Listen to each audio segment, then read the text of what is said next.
Hello, everyone. So maybe we can wait some minutes for the others to come in the webinar.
Okay, so maybe we can start this webinar.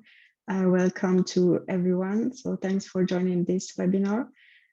So today we are doing the first webinar with EPD Hub and One Click LCA. And it will be the first webinar. And on the 23rd of March, there will be another webinar. So if someone could not join this one, they can still join the other one.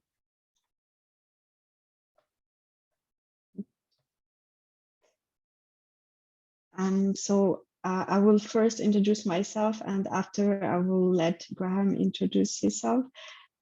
So I'm Elma Abdili. I'm part of EPD Hub, and I'm the program manager there. After in this webinar, I will introduce you the structure of EPD Hub. So maybe you can know more about EPD Hub. So Graham, if you can just introduce yourself. Yes, thanks, Alma. Hi, everybody. My name is Graham. For those of you that are clients of One Click LCA already, we've probably met before. But for those that aren't, my main responsibility at One Click LCA is to support our EPD clients. So very much looking forward to this webinar and showing you a little bit of our software and how it works with EPD Hub. Thank you. So today we will introduce you the new EPD program operator. So a new program for environmental product declaration. And when we created this program, we wanted to do EPD easy, reliable, automated, and cost-effective for everyone. Also, if you want to find all the information that I will provide on this webinar, you can find them on the website epdhub.com. And also you can just send an email and I will reply if you have any question about anything. So first of all, I will introduce you the rules of EPD Hub and what this rules means. Before creating EPD Hub, we have created the GPI and the PCR. So the GPI is the General Product Instruction, where you can find all the instruction on what kind of EPD you can do with EPD Hub. For example, the verification process in EPD Hub. And also we have two annexes for the averaging that can be possible with this program operator and also on sister EPD. On the PCR, so we have a single PCR. So in this PCR, with this PCR, we can do all kinds of EPDs. And in this one, you can find the general aspect, for example, the content of the EPD, so what shall an EPD contain, and also, for example, verification and validity information. So this two document can also be found on the EPD Hub website. So if you want more information about anything. So about the program, you can find them in the in the website. So the structure of EPD Hub, in EPD Hub, we have 3 committees. So the first one is the technical committee. The technical committee helped us to set the PCR and GPI. So it's a committee composed of expert panel members with at least a decade of experience in EPD and LCA. So we have there Ari Ilomaki, Ugo Potato, Chris Foster, and Mikael Nieves. Then we have the verification committee. So there's all the verifiers that are approved by EPD Hub. There are also verifiers in other program operator. So in this one, you can, for example, find Hetal Udas or Elizabeth Amat. The third committee is the tool committee. They are consultant for EPD Hub. So they are here to develop the tools. And the last part of EPD Hub is the program manager. So I am the program manager of EPD Hub, and I'm here to manage the different committee, and also to give you more information about EPD Hub and resolve any issue if there is any issue about EPD Hub. Just a moment. So what can be published on EPD Hub? First of all, EN EPD. So that kind of EPD are in accordance with EN 15804. Also, we can publish ISO EPD. So they are more for a North American market. So this EPD are in accordance with ISO 21330. After, we can also publish CFP declaration, so carbon footprint declaration, and this one are in accordance with ISO 14067.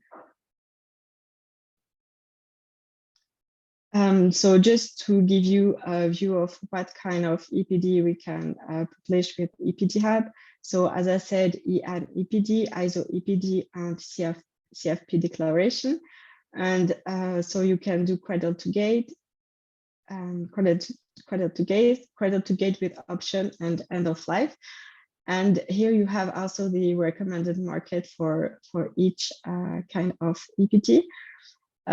Also, maybe I didn't say that before, but the PCR follow all these standards that are on the screen. So for example, we have also the EN 50693. So this one is, so it's for electronical and electronic products. Yeah, so that's what I can say about what kind of EPD we can publish. Regarding the product categories supported by the program. So first of all, we have construction products, electrical products, manufactured products, energy supply, and built environment service. If you want to find more definition of each category, you can find them in the EPD Hub core PCR in the paragraph 4.1. And also, if you hesitate on if this can be published on EPD Hub or not, you can also just write an email to EPD Hub and we will reply to your question. So there are also different categories supported by the program. So the general EPD, so the third-party verified EPD.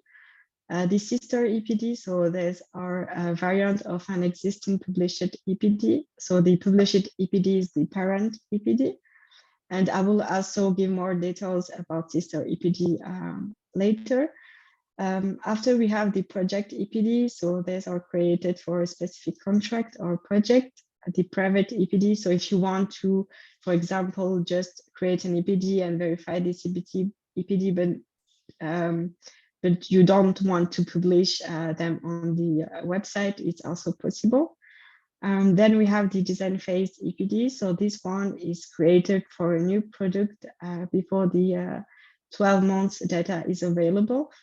But this one is only available for 18 months. So the others are available for 5 years. But if you decide to create a design phase EPD, this one will be available only for 18 months. And last, we have the self-declared EPD. On the averaging part, here are some rules. You can, of course, find the detailed rules in the GPI. So what you can do and what you can't do in averaging. For example, if you decide to do an EPD with different references and have an average EPD. So of course you can do an average if you have a single product with multiple location and a single manufacturer. But we are not allowing, for example, for every sector, multiple products with multiple location and multiple manufacturers. So here are the rules when averaging is not possible. So if some of the products contain rich materials and the others do not, the products have to serve the same function. So if there is some products that are manufactured using a different main process, the averaging is not possible. And when doing the averaging, we have to have the end of life scenario, so that has to be the same. Also, the use stages has to be the same. And it's not possible to do averaging when there is a difference in the functional or the performance rating, such as the strength class. Regarding sister EPD, so as I said, a sister EPD is a variant of a published EPD, so of a parent EPD. When you decide to do a sister EPD, you have to look for if the manufacturer is the same, the purpose is the same, the declared unit is the same, and the main constituent materials and the manufacturer process has to be the same also. But they can vary in size, in finishing, in detailed composition of raw materials, in amount of recycled or reused content. And also the maximum variance allowed for the GVP fossil A1, A3 is plus minus 50% from the parent EPD, which is really advantageous. For the verification process, this is why One Click LCA is here today.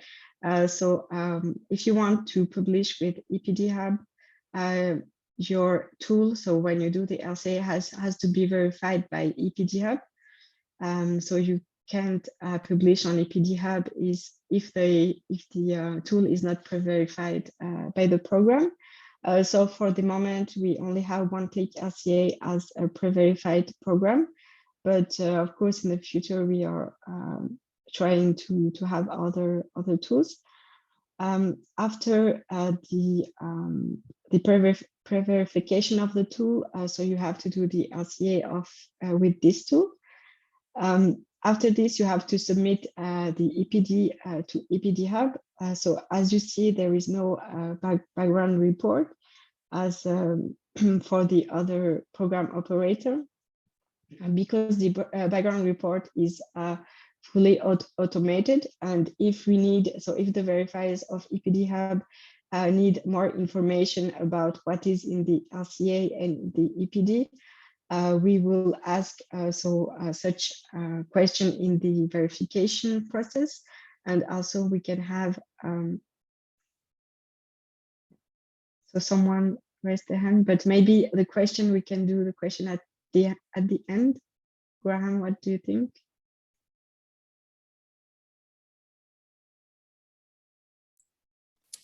Yeah, I think if you want to write the question into the Q&A section, then we can review it if it's relevant to answer now or at the end. Yeah. Thanks. So after submitting the EPD to EPD Hub, there will be the also this part is optional, but there is an internal review for product description. So to automate the verification, the manufacturer or the consultant that is making the EPD can so verify some, I would say, some general part in the EPD. So the verifier spend maybe less time on this kind of verification and more on the LCA and other things about verification. And the final part is the independent third-party verification, which is mandatory. So we have, as I said before, our own verifier. So when you do an EPD, you don't have to look for any verifier to verify your EPD before submitting them to EPD Hub. So when you submit them to EPD Hub, you submit for verification and also for publishing.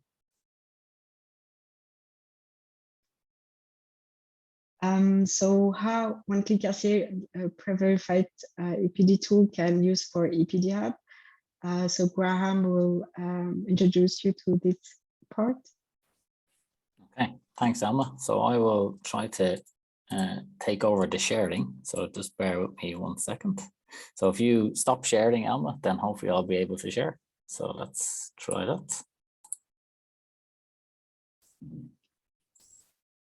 Okay, perhaps Elma, you can give me a little thumbs up if this is sharing correctly. You can see my screen. Yes, okay, great.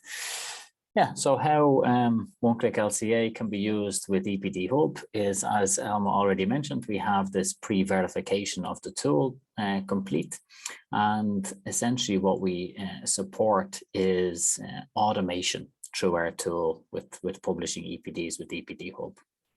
So those of you that have licenses with One Click LCA already probably be aware of how it works. Otherwise, essentially what we do is add a tool or just our software to your account with the pre-verification. It's called EPD Generator for EPD Hub. If you have a license already that doesn't currently have this tool, then of course we're happy to add it for you so you can check it out.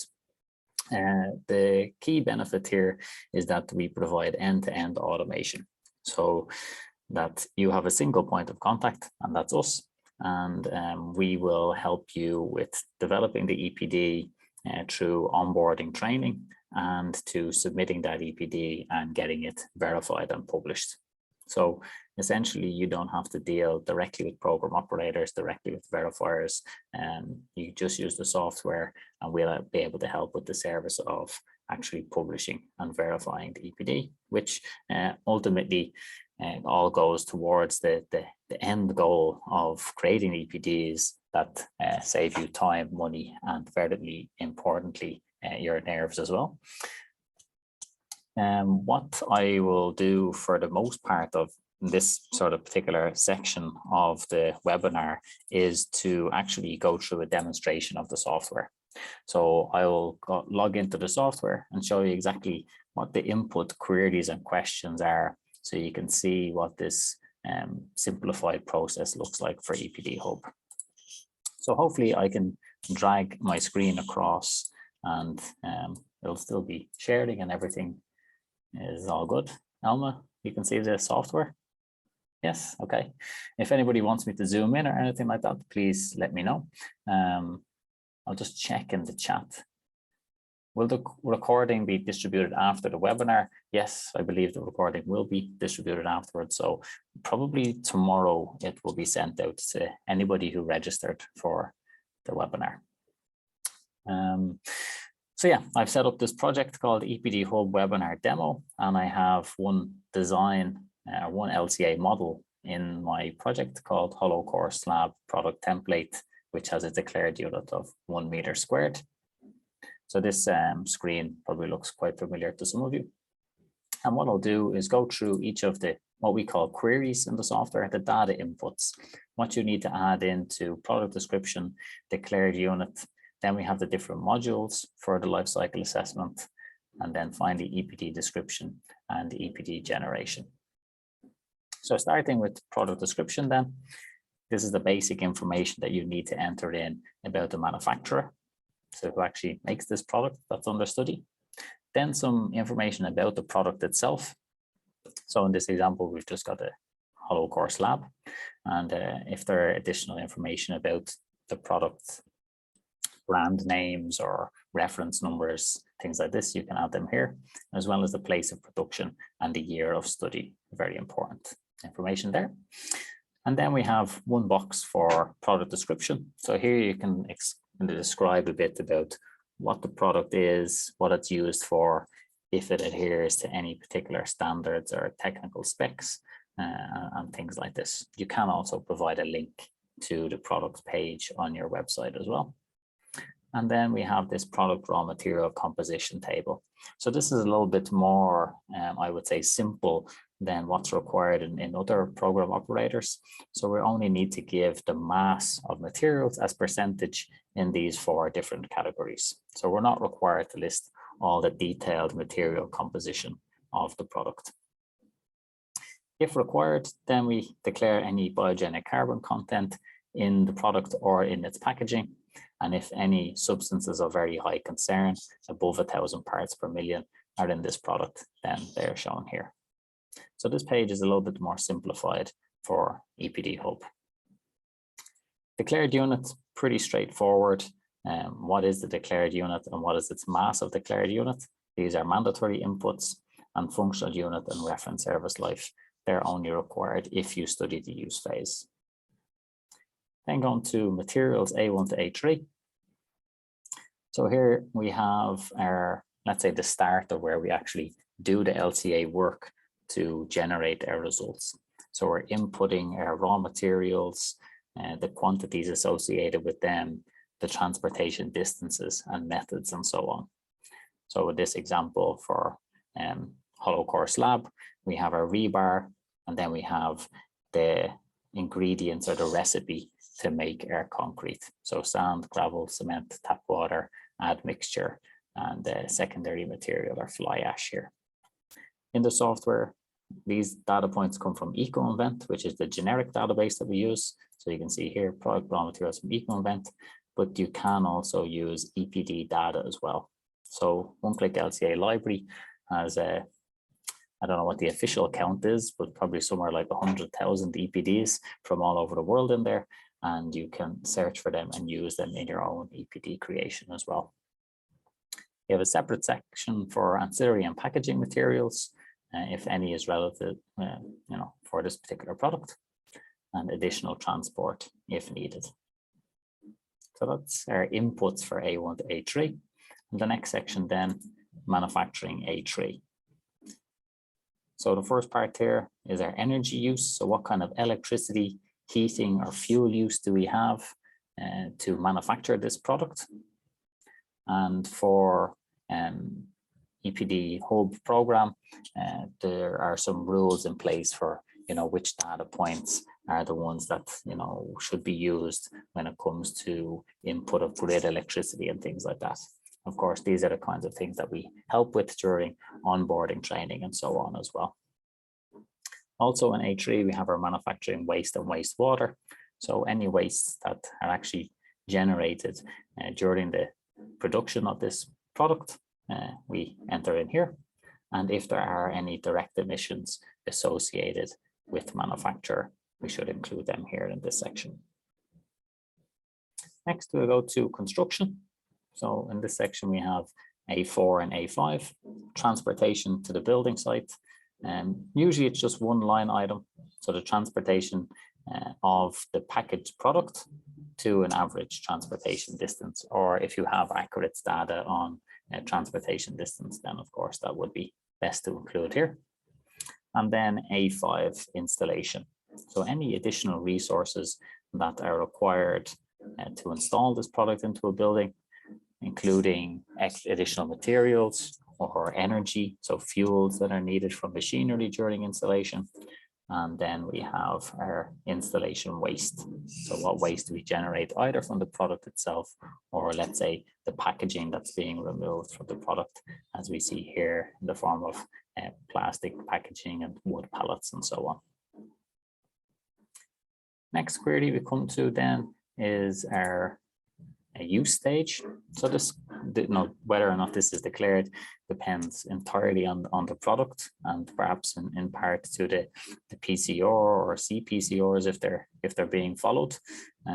For concrete-based products, it's becoming a little bit more, I think, interesting, let's say, for manufacturers to want to declare at least B1 from the use phase, because there you can account for the amount of carbon that's sequestered by the concrete product over its life cycle. So in our software, we have a tool for doing that in stage B1.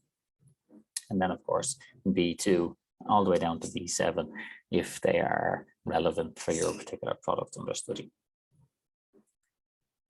End of life then, which is mandatory now under EN 15804 plus A2, at least for most construction products. Here we have C1 demolition. So what actually energy do we consume in the demolition process? Then we transport that demolished material to waste treatment. Any waste treatment that can go for reuse, recovery, or recycling goes here in C3, and anything else that goes to disposal in C4. And then in module D, we claim the benefit from any of those materials that can be reused, recycled, or incinerated for energy recovery. So the actual product itself at end of life, and materials from the packaging that have gone to waste treatment in module A5. So that's it in terms of the LCA, where you actually, you've gathered your data, you've entered it into the software, and that's where we generate the results from. The next query in the software is the EPD description. So this is the text that is used to develop the EPD document itself. So actually what you can, where you get to convey to the readers of your EPD, initially to the verifier, and then after it's been published to anybody who uses your EPD, and what actually has been studied. So we do this first on the product lifecycle for the different lifecycle modules. So A1 to A3, A4 to A5, the use phase, if it's declared, and end of life here, module C and module D. These are just some example texts, and during onboarding and training for using One Click LCA software, and we provide this kind of a template for you to follow to make it even more straightforward process. Under lifecycle assessment, I'll just point out here, we see this verified and validated. It's got this blue shield with a correct mark inside, and this is blue as well. So some of the data that's in here, we've already verified and validated for use in EPD publication. So unless you actually change this or needs to change it, this part will already be, let's say, pre-verified, like we have with Tool and EPD Hub. So cutoff criteria, anything that's been excluded, allocation estimates and assumptions, so how they've been done and what they are. If the EPD is for an average EPD, so Elma mentioned already that you can have variability in an average EPD from plus minus 50% with EPD Hub. So it offers quite a lot of flexibility in terms of grouping products in the same EPD. But if you have done any averaging, then it needs to be declared here. So do you average multiple factories or multiple products, or both multiple products and multiple factories, or is the EPD for multiple manufacturers, so like a sector-wide EPD? And then adding a note in here about how the averaging has been done and what is its variability, and noting here then the percentage range of that variability. So this particular section for EPD description, again, is a bit more simplified in that the data that's used in the LCA itself we don't have to report that separately here. In other programs you may be familiar with, or you may have seen in EPDs, where they have different scenario documentation that's required for the different modules that you declare. With EPD Hub, that's all going to be part of the background verification anyway, so it's not required to report that separately in the EPD. Likewise, one query or section that we're missing here that you may have seen in software that you're using today with One Click LCA, with other program operators, is the background report section. So that's completely removed. Alma mentioned it already. So there's no requirement to actually have a background report as a document, and instead the verification is based on the background data from the LCA. Instead, we just have this EPD generation query, and in this query here you can add any visuals to the EPD. So brand, like the company logo, and that will appear on every page of the EPD in the header. The product image, so it could be the actual picture of the product itself that appears on the cover page of the EPD, and then a manufacturing diagram which explains the manufacturing process, also required in the EPD. And then we have the standards and verification. So here we're choosing which standard is the EPD in compliance with. So in Europe, for the most part, it will be this EN 15804 plus A2. Product category rules that have been used. So if you have used any complementary product category rules or CPCR, they can be selected from this drop-down menu. This is not a mandatory requirement for EPD Hub. The sector EPD, so is a construction product or something else. And then the category of EPD, again, something that Alma was mentioning, there's a lot of flexibility with the different types of EPDs, like sister, project, private, design phase, EPDs, and so on. The scope of the EPD, we can also select from this drop-down menu.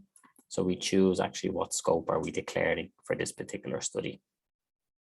And all of this goes to the automated EPD that you download from your software, so that you've got less to do in terms of manual work in creating the EPD document itself. Once you've filled in all of this information, you can then review your results. I'll just quickly check the Q&A. So just if it's relatable to what I'm talking about right now. So the question from Chris, can complex but repeatable units such as prefabricated porta cabins have an EPD created? Yes, you can create EPDs for pretty much any product, any material that you can think of. There's tons and tons of EPDs out there in the world for things that you wouldn't even think could have an EPD. And the example that I always give is pasta sauce. I've seen an EPD for pasta sauce. So yeah, when it comes to porta cabins, it could be that you have the EPD for part of the element of the porta cabin, like if it's the walls or roof, or I'm not exactly sure of all the different parts. Or is it that you want to do a complete EPD for one unit of porta cabin with a particular size or something like that? So, so yeah, it's possible.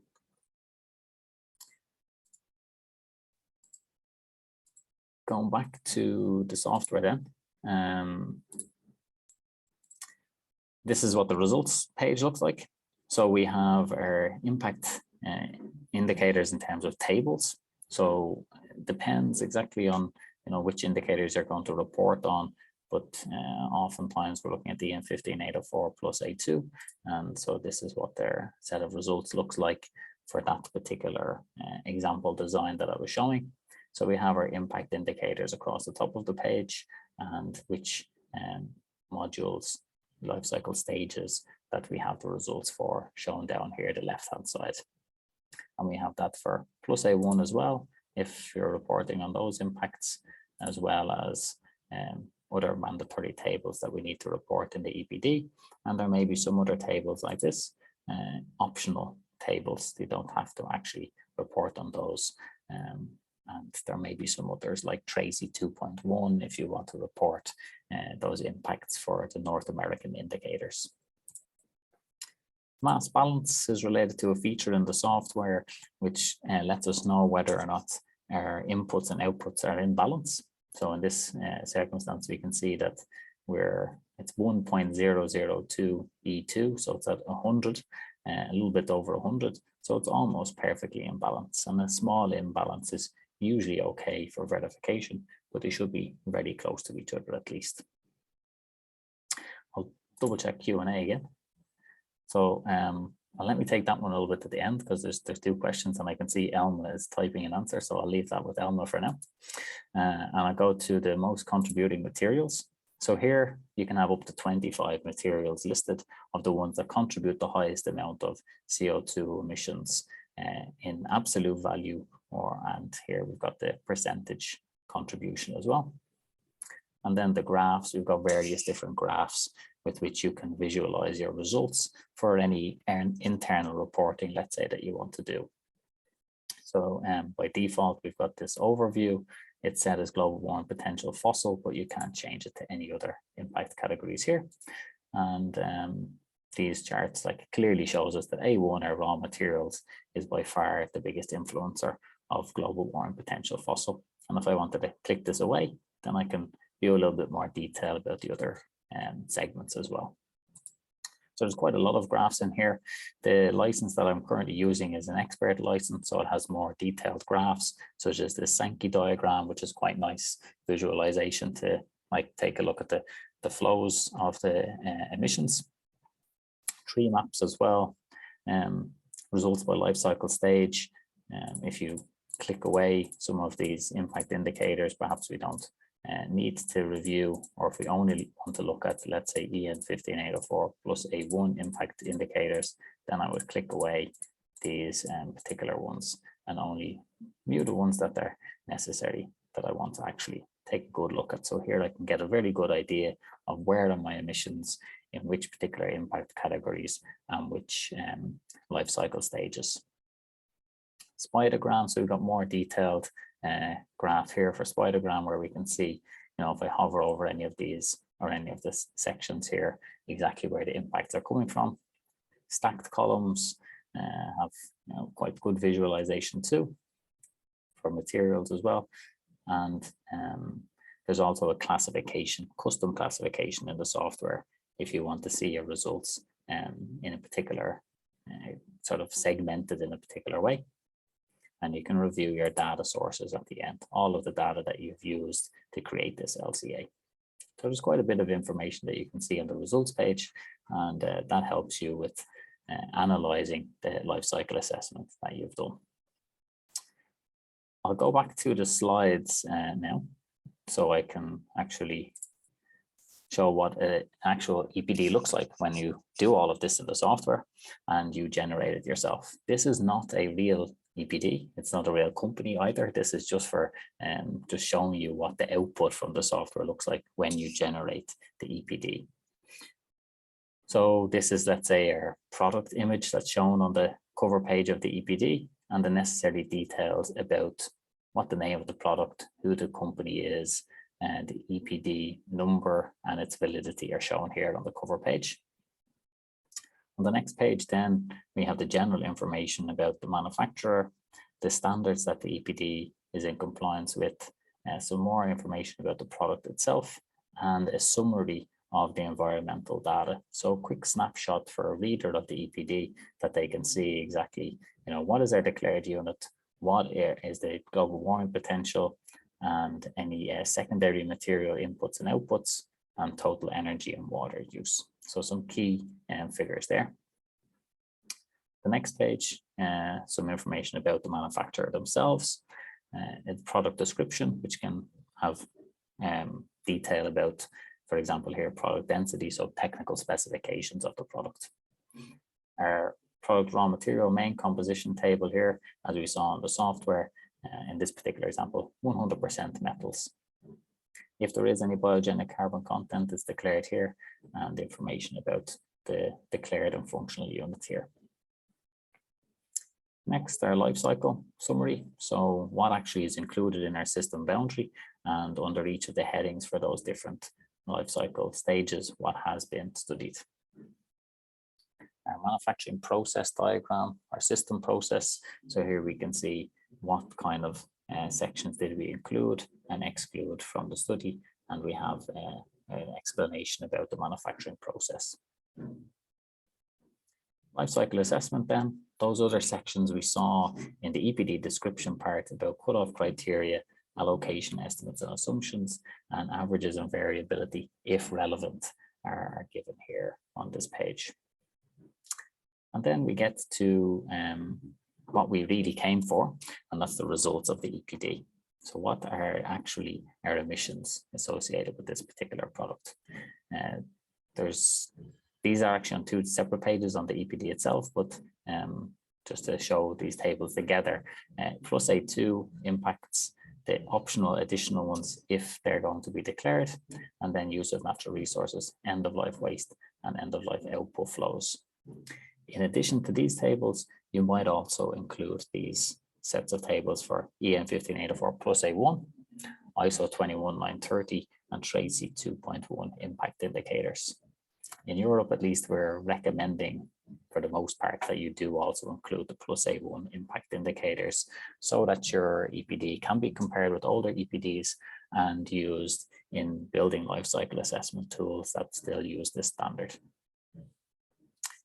And this verification statement is on all EPD Hub EPDs, just to, so the reader can be assured and be clear that this is a third-party verified EPD. It has gone through the verification process, and that's confirmed and signed off on by the EPD verifier. And it has that, let's say, stamp of approval from EPD Hub there as well. So now that's what the EPD looks like. To look a little bit about the commercial model for EPD Hub with One Click LCA. So they operate on this subscription-based model. So very similar to how our software works. The subscriptions for EPD Hub allow you to buy essentially credits that you use to publish EPDs. And this is a more cost-effective way to actually publish your EPDs. So there's different subscription levels, so S, M, and L, and they each come with different amount of credits. There is also the possibility to publish one-time EPDs, so without subscription, it's not as cost-effective, but it is possible to do. Some examples there at the bottom of the slide with EPD publishing. So for simple products, the first EPD would cost 12 credits, and then any extra EPDs or sister EPD published with the first EPD is just 6 credits or 4 credits respectively. For regular products or complex products, then there's more credits required to publish those, and for updates to the EPD. So if it requires a number of rounds of verification or data needs to be re-verified, for example, then additional credits are required there as well. For the subscriptions, there are some additional parameters that are worth keeping in mind as well. So an S subscription, you can't do average EPDs or include the use phase in the EPDs. For M subscription, then it is possible to do averaging. You can also do private EPDs, include the use phase, and make changes during its validity period. And L subscription allows you the possibility to create sister EPDs. And EPD Hub credits, where XL subscription you can use for branded assemblies, which is another feature in One Click LCA software. Any other questions that you have about subscriptions, then of course we'll be more than happy to discuss them with you individually if you reach out to us. Hopefully that gives you some idea of the cost associated and really the cost savings that you can make by using subscription-based model with EPD Hub. I'll hand back over to Elma now so that she can continue or maybe summarize, wrap up on the benefits with EPD Hub. Yeah, so to conclude, I will give you some benefits of publishing with EPD Hub. As I said, we can publish EPDs from different sectors, and there is many sectors that are accepted in EPD Hub. We support different kind of EPDs. So for example, design phase EPD, who can be interesting for some manufacturers. The verification and publishing are supported by EPD Hub. So you don't have to look for any other verifier to organize your verification. The background report is fully automated. So there is no document format for this background report. And so this guaranteed time saving. As I said before, also we have a single PCR, so you don't have to look for which PCR can match with your product. So all the categories are included in one single PCR. As Graham said, so the prices also include the verification and also the publishing of the EPDs. There is no need for final approval by a committee.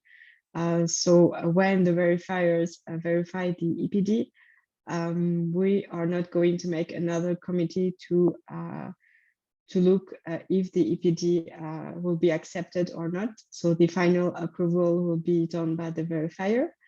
And also another advantage is that we can make average EPD, and the variant there is for A1 to A3 for GVP fossil plus minus 50%. So it can be advantageous for some manufacturers. So that's all for this part. And so if you have any question, we are here to answer.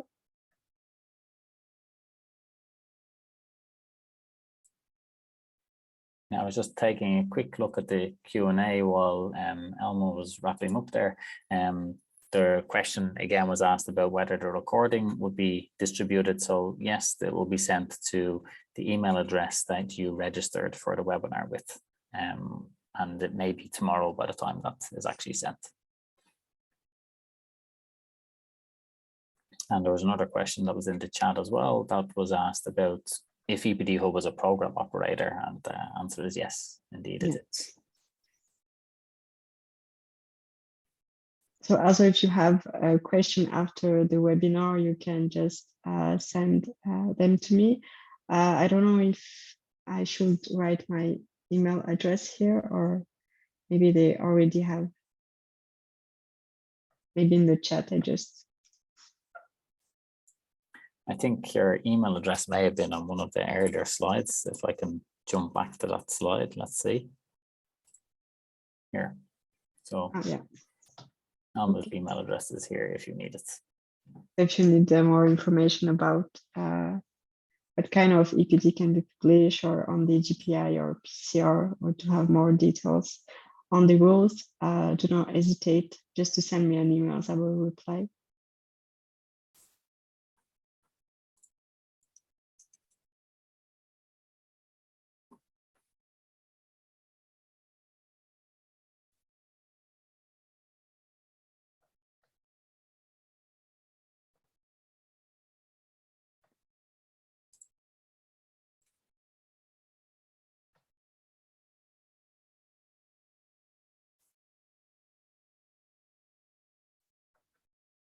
So there's a question or comment in the chat here about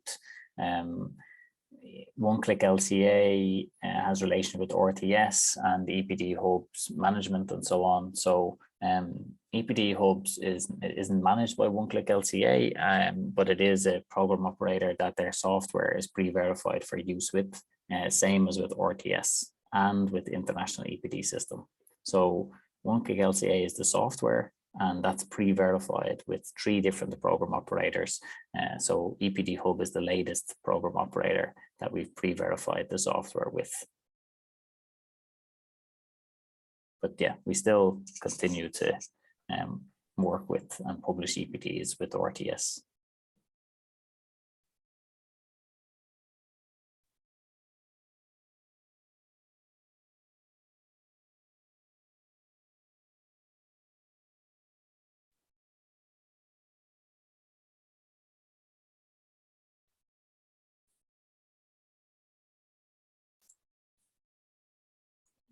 Any other questions? Let me just scroll back through.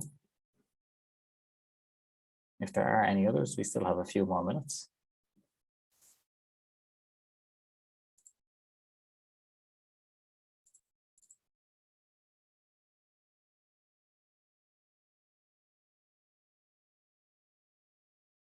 So there's a comment here in the chat. Can you share a verifier list, so approved verifiers? Perhaps Alma, you can talk about how the verification works. Yeah, so we already shared the verifier list in the presentation. Maybe you can go there. Yeah. So yeah, here are the verifiers that are approved by EPD Hub. So of course they have to have some several years of experience in LCA and EPD. So for the moment, there's all the verifiers that are approved, but maybe in the future, if we need other verifiers, we will add other verifiers to the list.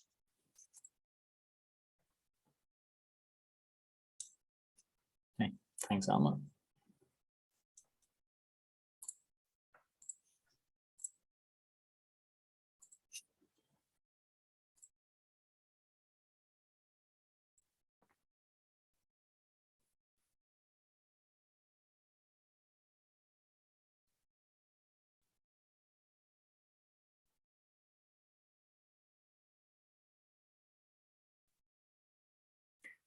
If there aren't any other, just as I say that, we have a question from Tenzin.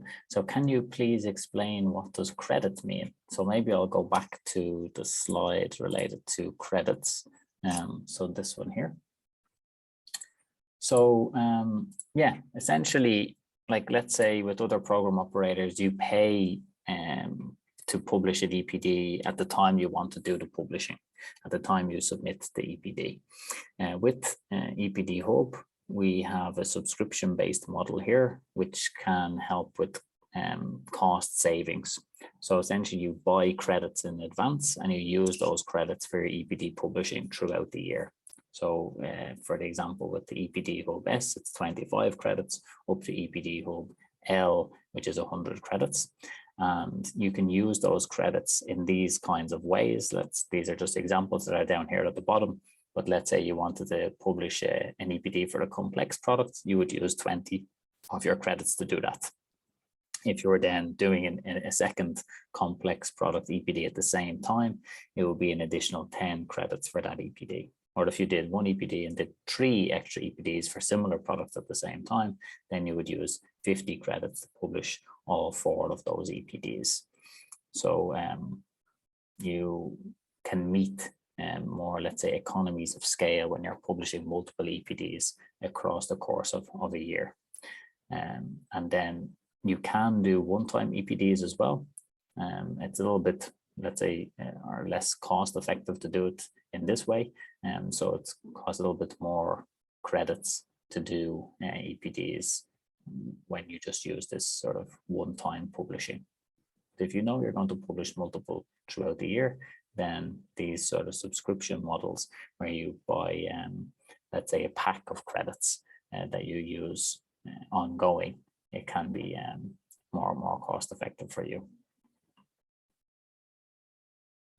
So that's sort of the reason why this subscription-based model provides more cost efficiencies, is because it's a lot easier for us to manage. It's easier for us to manage in terms of invoicing and the support that's required in the sales process, but also for you in that you don't have to call invoices each time that you need to publish an EPD, and you've got a bit more outlook maybe perhaps on the amount of EPDs you're going to publish. Then you'll know how many credits that you might need through the year. And you can actually, there's some terms related to using the credits and so on, that if you wanted to move forward to one of these subscriptions, then your account manager will be able to help you with, but essentially you can move or borrow credits from one year to the next year as well.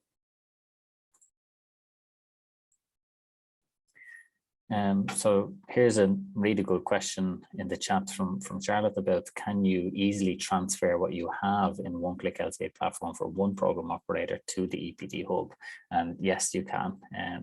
All it really requires from our side is to add the tool to your license and then copy the project over. You can, maybe you've seen in the demonstration that there's some extra queries in some program operators or less queries in others. So, or a little bit different queries. So there's some where you'll need to add a little bit extra information or take away information. So for the most part for EPD Hub, it's actually less information. So it's a bit more simple, the amount that you actually need to document when you create your EPD.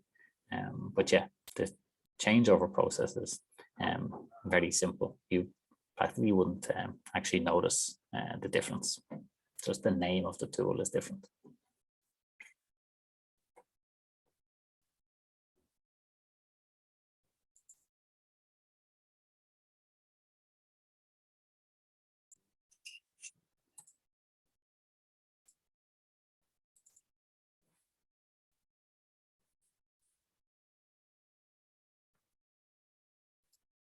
We got about a minute or so left, so if there's any last questions, please feel free to jump in.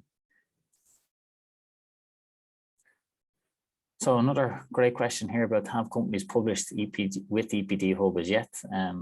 Elma, can you comment about EPDs there? Yeah, so for the moment on EPD Hub website, you can find 4 EPDs, so they are from PICO, but currently we are verifying different EPDs, so maybe next week we will have around 10 or 15 EPDs published on EPD Hub website. Okay, thanks, Alma. I know that as soon as the GPI and PCR were ready to go, we were ready to submit EPDs, so very much looking forward to seeing those published very soon.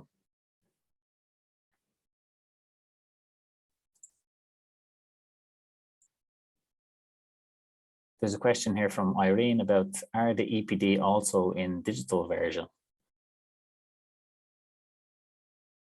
So digital version, it means that and also for the moment we don't have that, so only in PDF, but we are looking for, so maybe in the future we will have a digital version of the EPDs.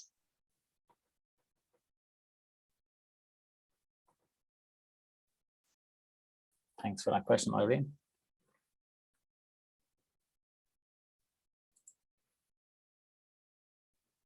Okay, I guess that brings us up right until the hour mark. So thank you very much for everybody for the questions. That was great discussion. As Elma said, if you've got follow-up questions for EPD Hub, please feel free to reach out directly to Elma. If you've got questions about One Click LCA, of course, please feel free to reach out directly to us, to your account manager, or to support, and we'll be happy to help you. Thank you, everyone. Thank you for joining this webinar. And yeah, do not hesitate just to ask any question. Just send me an email and I will reply. Thank you. Thanks, everybody. Bye-bye. Thank you. Bye.